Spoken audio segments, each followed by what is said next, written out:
देखना शुरू कर दिए प्रकाश लाइव के डिस्ट्रिक्ट फॉर्म पे आपका स्वागत है। वही आपको बता दें कि जन सुराग के सूत्रधार प्रशांत किशोर लगातार हर विधानसभा और लोकसभा क्षेत्र में जाकर लोगों को समस्या का जान रहे हैं और उसके बारे में जानकारी भी ले रहे हैं।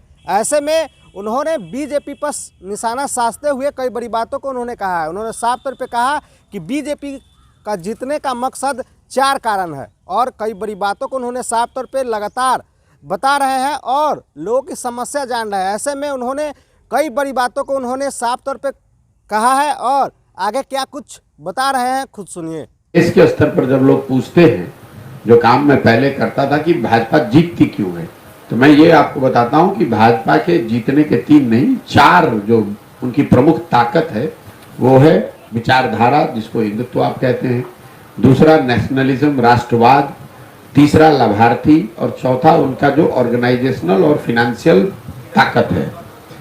मैंने ये बताया कि अगर आपको भाजपा को हराना है तो किसी को भी, किसी दल को या किसी कोalition को, गठबंधन को, किसी नेता को, तो कम से कम इन 4 जो उनकी मजबूत किले के द्वार हैं, इसमें 3 को आपको तोड़ना पड़ेगा। मेरे भाई, आप बात सुनने से आप सवाल किए नहीं और जंप कर रहे हैं। हमको बिहार की जनता को जिताना है, हमको भाजपा को नहीं हराना है, हमको बिहार की जनता को हराना है। क्यों? यहाँ भाजपा जीती भी है, हारी भी है, बिहार की जनता की स्थिति तो नहीं बदली।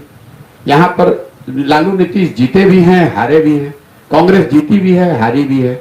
हम लोगों ने यूपीए का भी सरकार देखा और 10 साल का एनडीए का भी सरकार देखा। बिहार से पलायन तो नहीं रुका, बिहार से गरीबी तो नहीं सुधरी। आपने 40 वर्ष कांग्रेस का भी राज देखा, भाजपा नीतीश का भी राज देखा, नीतीश और लालू का भी राज देख रहे हैं, आपकी स्थिति तो नहीं सुधरी।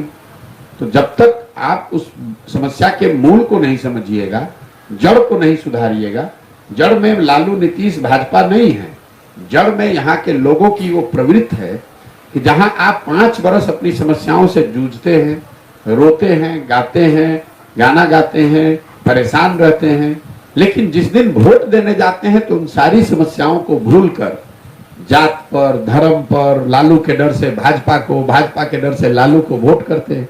इसीलिए आपकी समस्या सुलझती नहीं है। आप जो बता रहे हैं, ये भी जो आंकड़े सरकार ने जारी किए हैं, ये जनता को बेवकूफ बनाने वाली बात है। ये हाउस होल्ड इनकम है, ये इंडिविजुअल इनकम नहीं है। वर्ल्ड बैंक का आंकड़ा उठाकर देख लीजिए, 80% बिहार के लोग दिन में 100 रुपया नहीं कमाते हैं। और ये जानने के लिए हमको नीतीश कुमार का सर्वे देखने की जरूरत नहीं है, नेट पर ये डेटा है और देश और दुनिया के जो सबसे ऑथेंटिक डेटा सोर्स हैं वो ये बता रहे हैं। नीतीश कुमार के फर्जी डेटा और उनके क्लेम को पढ़ने की जरूरत नहीं है। 80 लोग कहता है भैया अगर दिन का मजदूरी 300 है तो 100 रुपया कैसे है? अगर एक परिवार में एक आदमी को मजदूरी मिली 300 रुपया, उस परिवार में 5 आदमी है तो दिन में हर व्यक्ति पे कितना पड़ा? 60 रुपया। और उस आदमी को भी महीने में 15 दिन मजदूरी मिली तो एक व्यक्ति की प्रतिदिन आय कितनी हुई? 30 रुपया। तो जब यहाँ के आदमी को समझ ही नहीं है, यहाँ पर नेता वही है जिसको ना भाषा का ज्ञान है ना विषय का ज्ञान है। जो शर्ट के ऊपर गंजी पहने वही बिहार में नेता है। जो जीवन में क्लास में स्कूल नहीं गया, फेल हुआ, सबसे पिछले बेंच पर बैठा, वही यहाँ का नेता है। और वही बताता है कि भैया विकास हो रहा है। उसको विकास का लिखने नहीं आता है कि हर्ष ई लिखेगा कि दीर्घ ई लिखेगा, वो नहीं बता सकता है, लेकिन वो विकास का पर लंबा चौड़ा भाषण दे रहा है। कि आपने सुना कि साफ तौर पे बीजेपी का जीतने का 4 कारण उन्होंने बताया है। आप लोग क्या इस पर सोचते हैं वो भी कमेंट करके बताइएगा। ऐसे ही यूट्यूब चैनल पर नए हैं तो चैनल को भी सब्सक्राइब कर दीजिएगा ताकि हर एक खबर आपको मिलता रहे। तब तक लिया दीजिए। जय हिंद, जय भारत। और दबाएं बेल आइकन हमारी वीडियो सबसे पहले देखने के लिए।